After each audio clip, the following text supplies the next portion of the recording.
نہ کوئی غم کرو نہ خوف، خوشیاں مناؤ جنت کی جس کا تم سے وعدہ کیا گیا تھا۔ اللہ کی ربوبیت پر اطمینان جب انسان کو ہو جاتا، میرا رب اللہ ہے، ربی اللہ، انسان کے لیے نہ کوئی کھٹکا، نہ کوئی خطرہ، نہ کوئی خوف، نہ کوئی حزن۔ جو کچھ ہو رہا ہے کس کے اذن سے ہو رہا ہے؟ اللہ کے اذن سے۔ اللہ کے اذن کے بغیر پتا تک نہیں ہلتا۔ یہ کوئی اندھا بہرا مادہ نہیں ہے جس سے مجھے کوئی خوف ہو۔ اندھا بھینسا چلا آ رہا ہو اس سے تو ڈرنے کا ہر انسان کو ڈرنا چاہیے، نہ معلوم کس کو ٹکر مار دے۔ لیکن نہیں، اس کائنات کو چلانے والا ایک سمیع و بصیر خدا ہے۔ وہ جو میرا دوست ہے، میرا ولی ہے۔ اللہ ولی الذین آمنوا یخرجہم من الظلمات الی النور۔ اللہ اہل ایمان کا ولی ہے، ساتھی ہے، پشت پناہ ہے، مددگار ہے، حمایتی ہے۔ بتائیے جسے یقین ہو جائے کہ اللہ میرا مددگار، اللہ میرا محافظ، اللہ میرا پشت پناہ، اللہ میرا حمایتی، اس کے لیے کوئی خوف ہوگا؟ اس سے کوئی ڈر ہوگا؟ میں مثال دیا کرتا ہوں ایک بہت سادہ، پنجاب کے دیہات کی۔ تو بڑا چودھری ہے اور کوئی غریب کسان ہے۔ اس غریب کسان کے جانوروں کو ہر وقت اندیشہ ہوگا چوری کا، کوئی میری بھینس کھول کر نہ لے جائے، کوئی میرا بیل کھول کر نہ لے جائے۔ لیکن جس کے بارے میں یہ سب کو معلوم ہو کہ وہ جو بڑا چودھری ہے وہ اس کا دوست ہے، اس کی بچیا کو کوئی خوف ہوگا؟ اس کی بھینس پر کوئی ہاتھ ڈالے گا؟ اسے کوئی اندیشہ ہوگا؟ نہیں۔ کیوں؟ کہ وہ بڑا چودھری، بڑا اس کا یہاں کا سردار، جاگیردار، سب کو معلوم ہے وہ میرا دوست ہے، کوئی میرے خلاف اقدام نہیں کر سکتا۔ اس دنیا میں یہ چھوٹی سی بات اگر آپ کے دلی اطمینان اور سکون کا باعث بن سکتی ہے تو ذرا تصور کیجئے۔ میں لفظ تصور استعمال کروں گا صرف اس لیے کہ اس کا ہم جس کو کہتے ہیں ادراک اور شعور کر نہیں سکتے، اگر کے ساتھ کر سکتے۔ اگر یقین ہو کہ اللہ میرا مددگار اور یقین ہو کہ اللہ ہر آن میرے ساتھ ہے، پھر کوئی خوف؟ کس کا خوف؟ کوئی شے اللہ سے بالا تر ہے؟ کوئی قوت اس سے زیادہ طاقتور ہے؟ کوئی اس کے ارادے کو بدلنے والا ہے؟ کوئی اس کی مشیت کے آڑے آنے والا ہے؟ یہی بات ہے جو حضور نے فرمائی۔ یہ ایمان کا حاصل ہے لب لباب،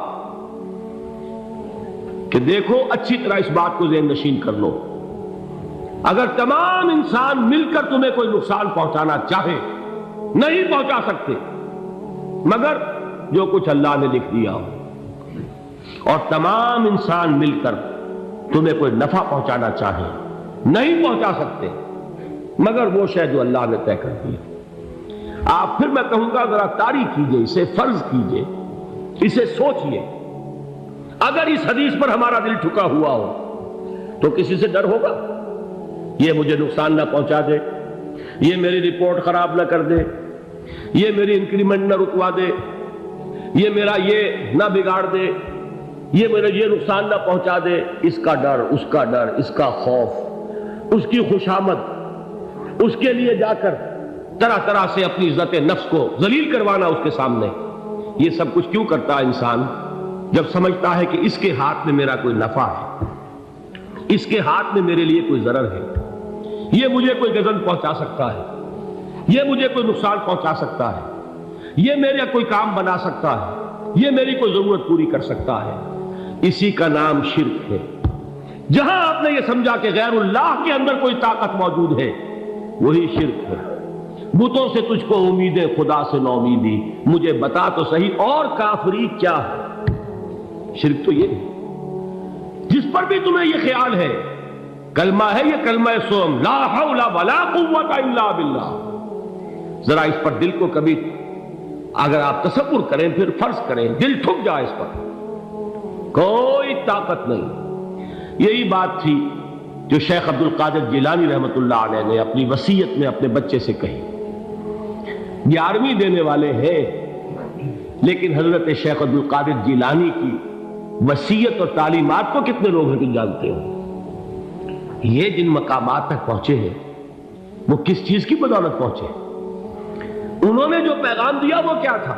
اے میرے بچے، جس طریقے سے قرآن مجید میں حضرت لقمان کی نصیحتیں جو ہے نقل کر دی گئی ہیں، میں یہ عرض کروں گا بالفرض اگر قرآن حضرت عبد القادر جیلانی کے بعد نازل ہوا ہوتا تو شیخ عبد القادر کی یہ نصیحتیں بھی قرآن میں درج ہوتی۔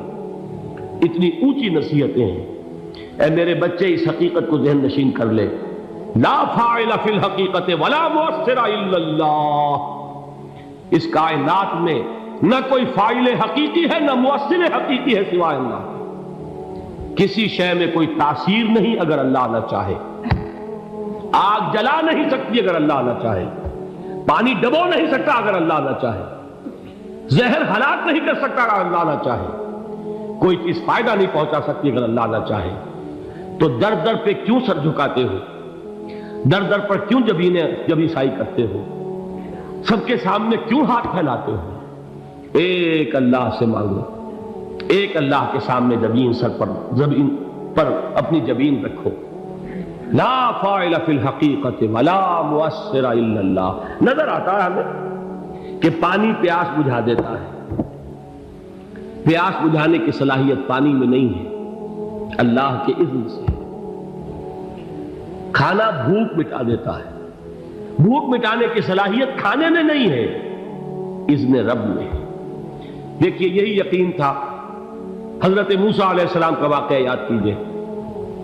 سامنے سمندر آ گیا ہے، قوم دیکھتی ہے پیچھے کہ گرد و غبار کا طوفان،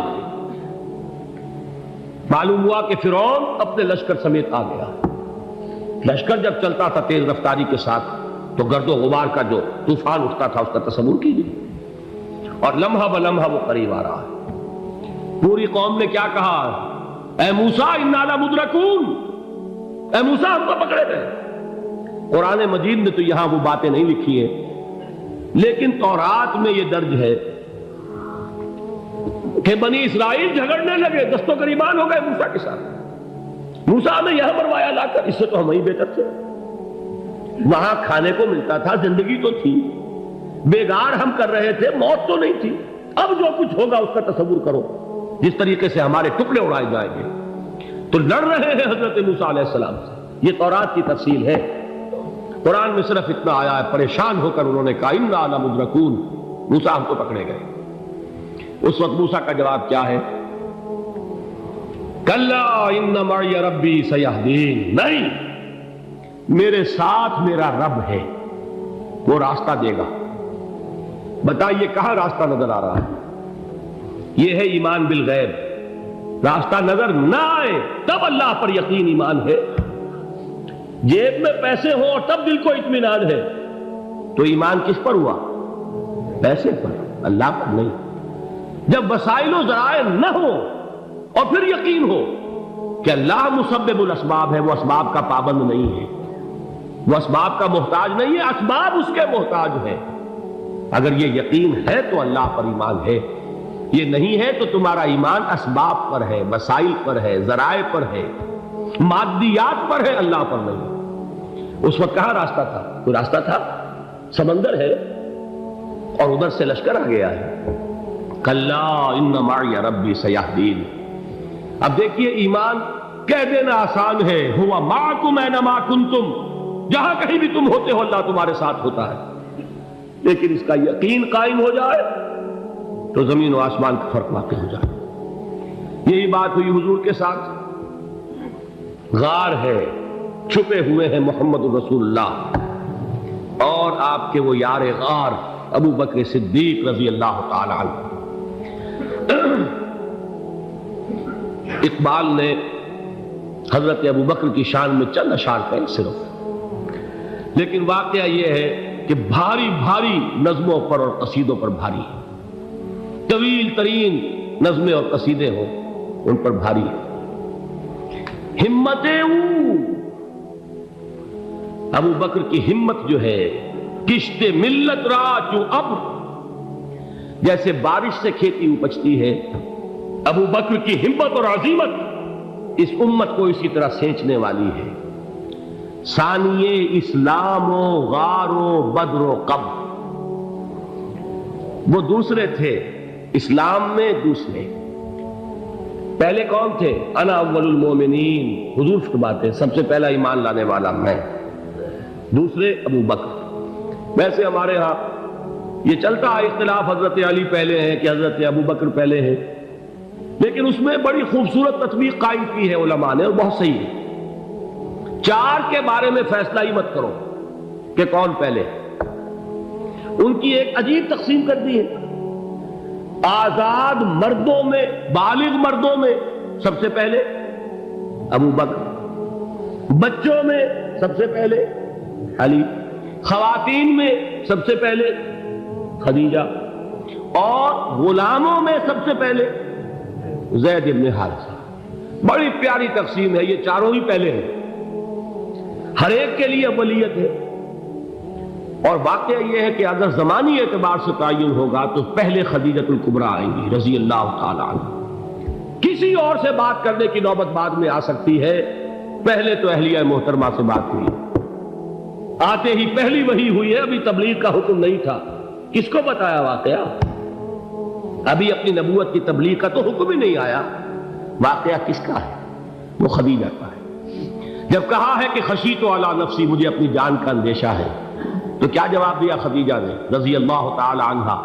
وہ صدیقۃ الکبریٰ ہے، صدیقات جو ہے خواتین، ان میں چوٹی پر خدیجۃ الکبریٰ ہے رضی اللہ تعالی عنہا، اور صدیق جو مرد ہیں ان میں صدیق اکبر ہے ابو بکر صدیق رضی اللہ تعالی عنہ، لیکن صدیقات میں چوٹی پر۔ جب حضور نے فرمایا خشیت علی نفسی، کیا فرمایا، کیا عرض کیا، کیسے تسلی دی؟ نہیں نہیں، اللہ آپ کو ضائع نہیں کرے گا، آپ غریبوں کے ہمدرد ہیں، آپ مساکین کے تکالیف رفع کرنے والے ہیں، آپ بیواؤں کی سرپرستی کرتے ہیں، آپ مسافروں کی خدمت کرتے ہیں، اللہ آپ کو ضائع نہیں کرے گا۔ یہ یقین ہے اس خاتون کے اندر۔ خیر وہ ایک علیحدہ بات ہو جائے گی۔ میرے دل پر حضرت خدیجہ رضی اللہ تعالیٰ عنہ کی شخصیت کا بڑا گہرا نقش ہے، جو وہ کوئی اور ہی وقت اور موقع ہوا تو بیان ہوگا۔ بہرحال اقبال نے ایک مصرے میں جو چار اولیتیں جمع کر دی ہیں، ہمت او کشت امت را چو ابر، ثانی اسلام و غار و بدر و قبر۔ اسلام میں حضور کے بعد پہلے کون؟ ابو بکر۔ غار میں حضور کے ساتھ کون؟ ابو بکر۔ بدر کی رات اللہ کا رسول سر بسجود، وہ جھاڑ، وہ گھاس پھوس کی جو جھوپڑی بنائی گئی تھی، اور وہاں تلوار ننگی لے کر پہرا دینے والا کون؟ ابو بکر۔ اور اس حجرہ عائشہ میں محمد کے بعد سب سے پہلے دفن ہونے والا کون؟ ابو بکر رضی اللہ تعالی عنہ صلی اللہ علیہ وسلم۔ وہ جو معاملہ میں سنا رہا تھا غار ثور کا، حضرت ابو بکر بھی حضور کے خیال سے لرز گئے ہیں۔ آپ کو یاد ہوگا کہ جا کر پہلے تمام جتنے سوراخ تھے انہیں بند کیا ہے، ایک سوراخ رہ گیا تھا جس کو بند کرنے کے لیے کوئی کپڑا نہیں تھا، وہاں اپنی ایڑی رکھی ہے، تب کہا ہے حضور سے تشریف لائیے، اور اپنے زانو پر حضور کو لٹایا ہے، اور وہاں کسی موذی جانور نے کاٹا ہے، حضور کی آنکھ لگ گئی تھی، اس وقت اس بل کے اندر جو بھی بچھو ہے کیا ہے واللہ عالم، اس نے کاٹا ہے، اس کی تکلیف کی وجہ سے ابو بکر کی آنکھوں سے آنسو ٹپک گئے، حضور کے چہرے مبارک پر پڑے ہیں، تو حضور جاگے ہیں، معاملہ کیا ہے؟ ایڑی نہیں ہٹائی وہاں سے، مبادا وہ جانور وہاں سے نکل